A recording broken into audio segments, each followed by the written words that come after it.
Those 5 years, I raised millions of dollars. I was on the Forbes 30 under 30 list. I was in every single fellowship that you can think of, every magazine you can think of, BT, Black Enterprise, Latina Magazine, whatever, whatever magazine you can think of, I was in it. Welcome to Behind the Work, the show where we focus on all things leveling up, glowing up, and becoming our best selves. I'm your host, Jessica Santana, and I'm bringing you the tips, tricks, and strategies that help us reach our highest potential. So, whether you're working at a company, building your business, or you're just trying to level up, this is for you. At Behind the Work, we believe that we all have to go up together, so make sure you're tapped in. Hey everyone, welcome to another episode of Behind the Work, where we talk about all things glowing up, leveling up, and becoming our best selves. I'm your host, Jessica Santana, and if this is your first time tuning into the show, I just want to say thank you so much for being here. So, today's topic is going to be a really big and fun topic. It's a topic that I can talk about forever because I've done a lot of work in this realm in my own personal life. And that topic is time management. So, time management, because of the fact that I surround myself with really highly ambitious people, it is always something that comes up in conversation because the folks in my life want to accomplish so much and they want to be their best self so badly that a lot of times the things that are impeding on their ability to become their best selves is how they manage their time and how they allocate their time to be able to maximize on the outputs they're looking for that gets them closer to their goals and to their dreams and to their aspirations. And one thing I've noticed is that when you don't have a hold of your time, which is a limited resource, you kind of live maybe in a little bit of chaos, right? Because you are maybe getting things done, but you're not getting everything done that you want. And I do believe that when structured appropriately, you can actually get everything you want done. It might not be all done in one day, it might not be all done in one week, but you can absolutely accomplish any and everything that you wish to accomplish. But it does take a lot of time. It takes framework and it takes discipline to be able to get there. And that is what I want to talk to you all about today. So, for those of you who have followed my journey, you know that I have been an entrepreneur for more than a decade now, and I've been living a fully independent entrepreneurial life for 11 years. And when I think about the first 5 years of entrepreneurship for me, it was pretty chaotic. I mean, I was getting things done for my business. I was on the go. I was on planes. I was cranking out PowerPoints. I was getting things done, responding to emails within the 5 minutes that they just got to my inbox. I was operating with a lot of urgency, and a lot of that had to do with the fact that I had motion.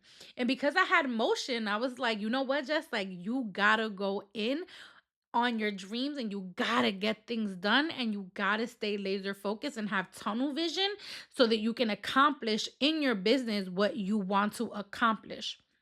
And after 5 years of being 100% laser focused on my business, 2020 came around. And we all know what happened during 2020. So while I was sitting in my Los Angeles apartment and I was thinking about my own life and I was siloed from the rest of the world because we obviously were social distancing at that time, I asked myself, Jessica, what quality of life do you want to live? Because the last 5 years have been pretty intense. Pretty intense. Those 5 years, I raised millions of dollars. I was on the Forbes 30 under 30 list. I was in every single fellowship that you can think of, every magazine you can think of, BT, Black Enterprise, Latina Magazine, whatever, whatever magazine you can think of, I was in it. And I realized that I needed to do those things to get to where I'm at now, where I can look at 11 years of being able to say I did the thing. But at the same time, I realized that at the 5 year mark, things were a little bit more stable. I could be more intentional with my time, I could be more thoughtful about where I was putting my energy, and that I should absolutely be more thoughtful about what I wanted, because I realized that after 5 years of fully being, independent and going as hard as I was, that there were other cups of things that needed to be filled in my life that I needed to focus on, because I knew that if I did not fill those cups, I was going to have a really full professional cup and like semi full cups of the other things that I cared about. And it was a really big learning journey for me. And over the last almost 6 years, of really asking myself those kinds of questions around like what do I want for my life to look like, in the season now that my entrepreneurial journey has stabilized, like I realized that had I not asked myself those big questions, I wouldn't be able to say that I'm living the big dream life that I'm living today. And so when I think about the first question that I asked myself, which is the first question that I think you all should be asking yourselves when you're thinking about your time, is what are the things that are important to me on a daily basis that are non negotiable for me to fill my cups in? And for me, what I came to determine for myself are that the cups that I need to fill are faith, family, friends, fitness, finances, and service. And for me, when I realized that those 6 cups were the cups that I wanted to focus my time in, I realized that I needed to be intentional about creating the space within my life to pour into each and every one of those dimensions of my life. And I will say that once I identified what those cups were, it didn't come naturally for me to just start pouring, right? I didn't just say, okay, faith, family, friends. Like it was not like that at all. Like it was like, I need to tinker with how I am going to fill all of these cups, so I did a lot of trial and error. Like I tinkered with different morning routines, I tinkered with different nighttime routines, I tinkered with developing social calendars, I tinkered with getting up at 4 a.m. sometimes. And I think about that, I'm like, girl, why you did that? But the reality is like I didn't master it. Like, even though the first and most important question was, what do I need to do to feel like my cups are all filled? I cannot tell you that I filled all those cups immediately after I identified that those were the things that were important to me. It took a little bit of finagling and testing of different things to make sure that I was actually being super responsive to the things that I wanted, but it didn't just come naturally to me to just start pouring into the cups, right? So, again, the first thing you got to ask yourself is, what cups do I need to be pouring into on a daily basis that are important to me to feel like my life is being fully fulfilled? And then after you develop, right, a list of the things that are important to you, the next step is to ask yourself, how am I going to actually fill in all of these cups in a way that feels natural and organic with the speed of my life? And the reason why I say that is because I'll give you an example, right? I knew that for me, my wellness was really important, right? One of my cups is fitness and wellness. And I remember there was a period where I was waking up at like 4 a.m. and I was waking up at like 4:30 a.m. I was doing my journaling, giving gratitude to God. I was doing my hot girl walks. I was taking care of my skin and like focusing on my hygiene. But then honestly, by like 2 p.m., 3 p.m., I was really tired. I was really ready to just knock out. Like, and when it's 2 p.m. and 3 p.m. and you still have about 4 or 5 hours in your workday, there's no way that you can actually knock out. You know what I'm saying? And so I realized that for me, that was not going to work. So it took a lot of tinkering with that to figure out, like, oh wow, actually no, like my waking time cannot be 4 a.m. So now I wake up around 6 a.m. to 7 a.m. depending on the day and what I got going on. Another example of the tinkering that I did when I was trying to figure out how I was going to fill in those cups was how much time I can spend really devoting it to my faith. So if you leave it up to me, I will sit down for hours and just pick up the Bible and just read scripture and try to analyze and then have conversations with God. And then I realized, like, just like, you also have some other things to do, like looking at your finances, returning calls back from your friends, picking up the book that you said you were going to read outside of the Bible, right? And I realized that, I needed to make sure that I was allocating sacred time with God, but I also needed to make sure that I was doing so in a way that He had my full and undivided attention. So for me, I have found that before bed, being able to pick up scripture and put on a faith based podcast, or, being able to read certain scriptures in the Bible really brings me a lot of joy and a lot of peace. And then obviously my Sundays, I'm clocking in for church either virtually or I'm going in person, right? So that's an example of another thing I figured out, right? Which was, for me, it's the nighttime to, really dedicate to my faith. And then it's Sundays, going to church and attending church virtually, where I'm going to be dedicating it to my faith. And so again, it takes time to figure out what works for you. And then after I was able to identify what I wanted to fill, in my life that wasn't currently a need that was being met, I realized that I was also going to need to ask myself when I can actually do these things to actually maximize it to its biggest and highest potential. So, what I mean by that is, I think that there is a difference between time management and energy management. So, in my mind, time management is like the process of you intentionally blocking time in your day to get things done, right? Energy management, in my mind, is the process of intentionally blocking time in your day to get things done in a way that feels organic to you, and in a way that actually helps your body respond in the ways in which you need it to respond to maximize the output that you're looking for.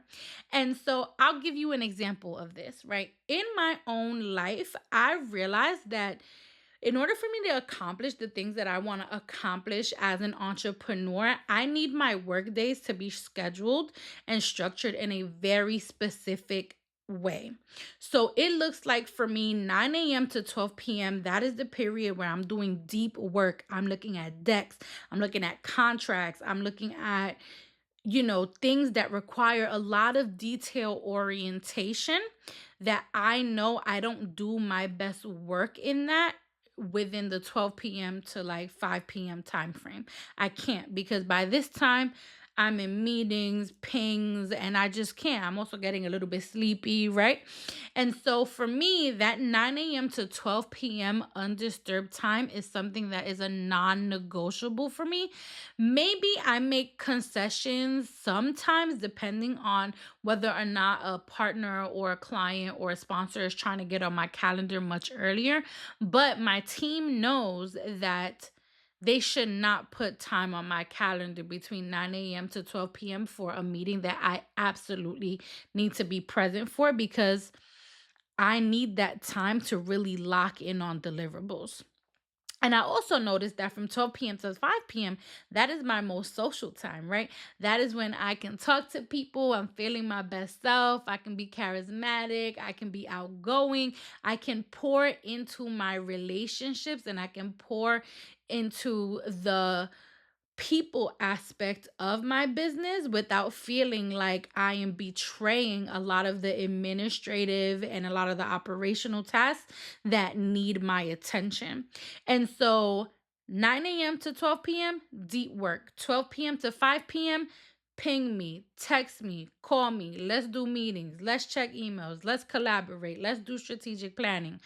But outside of that, if you are trying to give me a really big contract at like 4 p.m. to 6 p.m. to get it done by end of day, you're probably not going to see that until the next morning between 9 a.m. and 12 p.m. because that's just not how my energy works.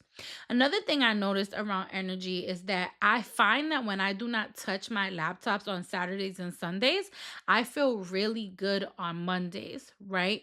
So it's being able to step away from technology that consumes my attention throughout the week during the weekends when I don't have to be on there is actually really helpful to my energy as well. I've also noticed that taking in nature, right before I start my workday gives me energy. So I have to do my hot girl walks in the morning. I have to have my matcha and have the sun hit my face in the morning. It actually just produces a lot of energy within me and I can't be without it. Like I can't be without it. And the days where I've not done it, I have found that I am not operating at peak performance. And so really energy management I think is much more important than time management. And again, the same ways in which I had to tinker with how to schedule how I was going to fill these different cups and how I was going to master getting all of my needs met when it came to the things that I wanted to accomplish myself. I also realized that it was going to take me a minute to tinker around with how my energy works in the grand scheme of things. And so, to recap, after you have asked yourself, what are the things that are important to me to pour into? And then you ask yourself, what are like how am I actually going to structure my day in order to be able to accomplish the things that I say are important to me based on my energy? You are left with the last piece of the conversation, which is understanding that you have to be fluid. So, one of the things I'll say is that I'm a very disciplined person. So, once I create a plan, I usually stick to the plan unless something happens in the external environment. And let me just say, you got to be able to pivot. So, as much as you want to manage your time and manage your energy, you also have to leave a little bit of gray space in there for you to be able to pivot when things unexpectedly pop up, especially when you are an entrepreneur. Because the reality of the situation is that you are not going to be able to account for every single thing that happens within a day that you wish would happen. Do you get what I'm saying? Like you're not going to be able to forecast every single thing that you're hoping for in a day. You got to be able to adapt to the environment. Like I'll give you an example. Last week there were a series of things that happened during that week and I was like, oh no, I am pulling some crazy, crazy hours. But I also recognized that the reason why I was pulling crazy hours is because something really amazing is about to happen. And I need to lock in to make sure that I accomplish what I need to accomplish. And if this is truly the deadline that I'm under, then I know I'm going to be able to recoup and recover from this at some other point in time, whether it's to take PTO or to be able to flex affects my time at work. And so I think that once you have identified your cups that need to be filled, I think after you have determined your energy management abilities and focusing on when you do your best work and how you do your best work and what times those things happen for you, the last thing when you're managing your time is to be very mindful of being able to be adaptable, because without you being able to adapt, you're going to drown, right? You're going to get sucked in the, oh my God, I wish that, my day was this, or oh my God, like I wish I had more time to do this. No, just know that whatever you didn't get done in a day that you anticipated getting done, that as long as you realign and readjust and adapt, that you will be able to recover from that at a different point, and you have to hold yourself accountable to recover from it at a different point. And so that was today's episode, everyone. I'm really, really excited that you all tuned in. I hope that this was helpful. Time management is a skill that anyone can master. Energy management is a skill that anyone can master, as long as you are able to identify the cups that need to be filled within your life, and you focus on developing an ideal schedule that pours into all of those cups based on how your energy works, and you remain adaptable and compensate for the times when your time is not on your side. I think that you will set yourself up for success. And so, thanks for tuning in. Make sure you subscribe to YouTube, follow us on Apple Podcasts and Spotify, and also find us on social media. If you haven't signed up for the newsletter that drops every Tuesday, I encourage you to do so. The link is going to be in the bio. I look forward to seeing you all next week. Talk to you soon. Mwah. Thanks for tuning in to today's episode of Behind the Work. If you enjoyed today's episode, make sure that you subscribe to our channel on YouTube, check us out on Apple Podcasts, Spotify, and follow us on social media. I'm really looking forward to seeing and hearing how this show is leaving an impact on you.